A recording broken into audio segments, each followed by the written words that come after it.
Bueno chicos, en este vídeo vamos a hablar de las fracciones o números fraccionarios.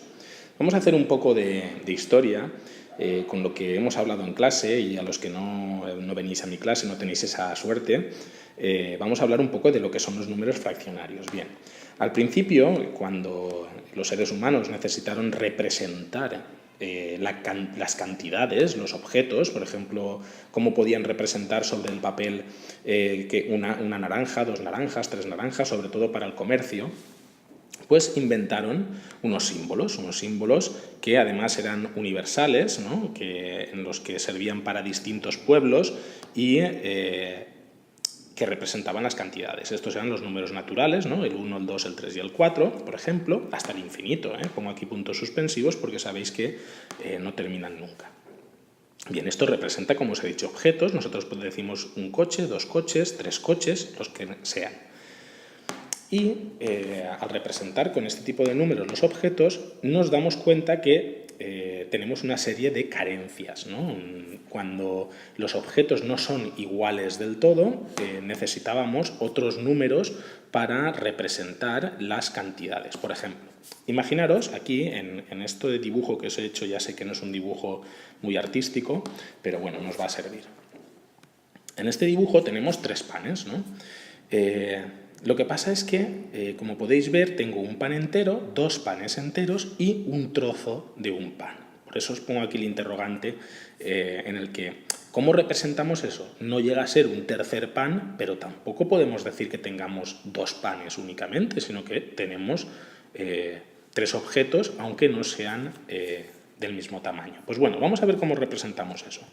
Para esto, como os he dicho antes, nacen nuestros amigos los números fraccionarios, o, como los llamamos comúnmente, fracciones para los amigos. Vale.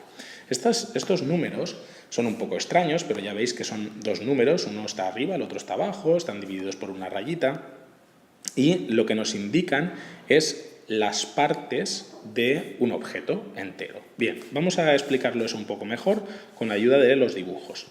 Otra vez un gran dibujo artístico mío, como podéis ver, con mucho de imaginación. Esto es un pan y lo partimos en 3 partes. 3 partes que, aunque tampoco quede aquí muy claro, pero son 3 partes iguales. En el momento en que no sean las partes iguales ya no podremos hablar de números fraccionarios.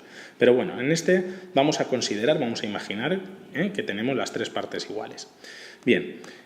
El conjunto del pan, o sea, los 3 trozos, formarían un pan entero. Por lo tanto, estaríamos hablando de que 3 trozos forman la unidad, un pan. Y esto en número fraccionario se representaría de la siguiente forma.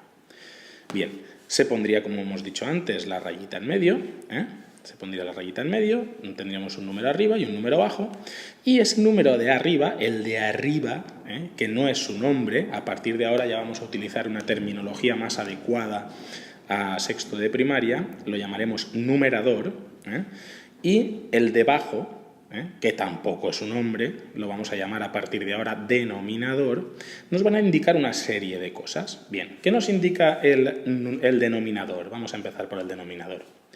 El denominador nos indica el número de partes en las que hemos partido el pan. Como hemos visto antes, con estas 2 líneas indican los cortes que he hecho y por lo tanto tengo 3 trozos de pan. Por lo tanto, 1, 2 y 3 tenemos 3 trozos de pan.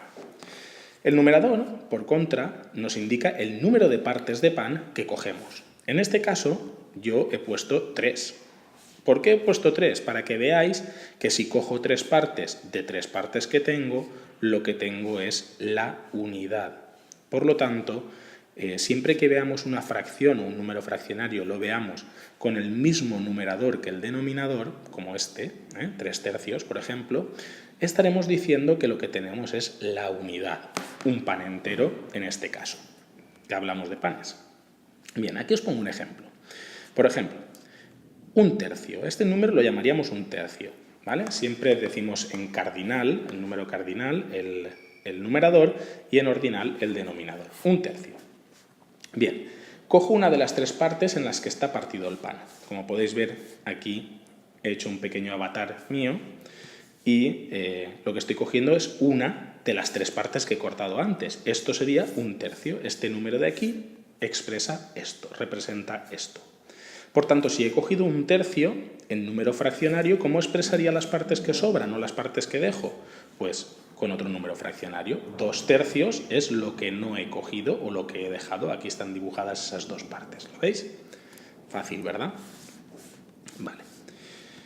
Pero, bueno, hasta ahora todo está claro y todo parece muy claro, ¿no? O sea, tengo el numerador, que son las partes que cojo, tengo el denominador, que son las partes totales, pero resulta que en mi libro o en mi cuaderno he visto una fracción que tiene el numerador mayor que el denominador. Vamos a ver, Eliseo.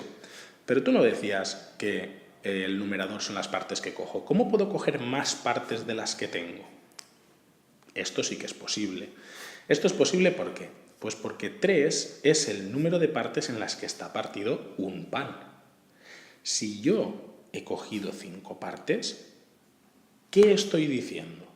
Pues que he comido más de 3 partes, con lo cual he comido más de un pan. No llego a 2 panes, ahora veremos por qué, pero aquí sí que he comido más de un pan. Vamos a ver. El 3, como os he dicho antes, indica que el pan está partido en 3 partes iguales, pero el numerador es 5, indica que he comido 2 partes más de las que sería un pan completo, ¿lo veis? Por lo tanto, lo que quiere decir es que yo lo que he comido son 5 partes iguales de pan de 3 que son las que está partido un pan. Eso quiere decir que he comido más de un pan. Bien. Me sobraría, como he puesto aquí, 1/3, que sería 3 partes en las que está partido el pan, pues una de esas partes es lo que ha sobrado o lo que no he cogido. ¿De acuerdo? Ahora, en la siguiente diapositiva os explicaré que hay otra forma de indicar esto, es decir, un número mayor a la unidad, un número fraccionario mayor a la unidad, se puede indicar también a través de los números mixtos. Esto os lo voy a explicar ahora en la siguiente diapositiva. Bien, como os he dicho antes, el número mixto es un número con el cual puedo expresar que he comido más de una unidad. Bien, vamos a hacer un poco de recordatorio. Una unidad decíamos que era, por ejemplo, un pan, ¿verdad?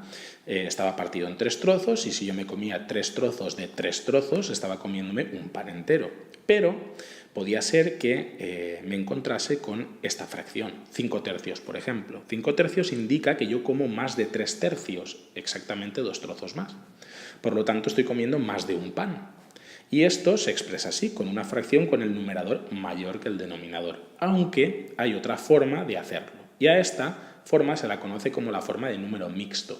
El número mixto, como dice su nombre, es un número mezclado. ¿Un número mezclado entre qué? Entre un número natural y un número fraccionario. Para obtener un número mixto de una fracción, lo que debo de hacer es dividir el numerador, ¿lo veis? El numerador entre el denominador. ¿Lo veis? De acuerdo. Bien, si hacemos esta división de aquí, vamos a centrarnos en esto, lo amplío. Bien, es una división muy sencilla, como podéis ver, 5 entre 3, cabe a 1, 1 por 3, 3, a 5, 2. Vale. Ahora, con lo que tenemos que jugar es con estos números. Es muy sencillo, pero tenemos que recordarlos. Fijaros. Lo primero que me voy a ir es al cociente, como siempre hacemos en una división. El cociente, que es el 1, va a ser el número natural, es decir, 1, un pan entero. El resto va a ser el numerador, el 2. Y el divisor va a ser el denominador. Con lo cual, si siempre utilizamos esta regla, el 5 ya no se pone, El 5 ya fuera, que lo hemos dividido. Si siempre utilizamos esta regla, es decir, el cociente, el número natural, el resto, el numerador y el denominador, el divisor, obtendremos el número mixto que equivale o que es igual al número fraccionario que teníamos antes. Aquí lo podemos ver. Fijaros, antes yo tenía expresado 5/3. 5/3 me comía 5 trozos de un pan que está partido en 3 trozos. Vale. Esto es lo mismo que decir que me he comido un pan entero y 2 trozos de 3 en lo que está dividido el otro y 2 trozos del otro. ¿Vale? Un pan entero y 2 trozos del otro. El otro está partido en 3 trozos también, ¿vale? Entonces, en número fraccionario lo expresaría así y en número mixto lo expresaría así, pero es exactamente lo mismo, ¿eh? Estamos hablando de las mismas cantidades. Vamos a ver, porque me parece... Bueno, sí, lo he hecho con un pequeño dibujo, ¿eh? Como podéis ver, me comería un pan, ¿veis? Me comería un pan entero y 2 trozos del otro pan que está partido en 3 trozos. Vale. Volvamos aquí. ¿Qué ocurre cuando lo que tengo es un número mixto y quiero transformarlo en número fraccionario? Ya habéis visto cómo se transforma un número fraccionario a número mixto y ahora, que es mediante la división, y ahora vamos a verlo al revés. Pongamos que tenemos un pan y 2 tercios, ¿de acuerdo? Pues es muy fácil. Colocaré la rayita, ¿vale? Colocaré el mismo denominador que había. ¿Veis? Siempre se coloca el mismo denominador. Y después se hace esta operación. Se multiplica el número natural por el denominador y se le suma el numerador. De esta forma. 1 por 3, número natural, por 3, que es el denominador, y se suma el numerador. Siempre se hace igual. ¿Veis? Os lo he puesto aquí. Número natural por denominador y se suma el numerador. De esta forma, este resultado es 1 por 3 son 3, más 2 son 5, 5 tercios. ¿Veis que da lo mismo? Da el mismo resultado que al principio. Aquí lo tenemos, 5 tercios. Muy bien, espero que os haya servido de ayuda y si tenéis alguna duda ya sabéis, solo tenéis que consultar.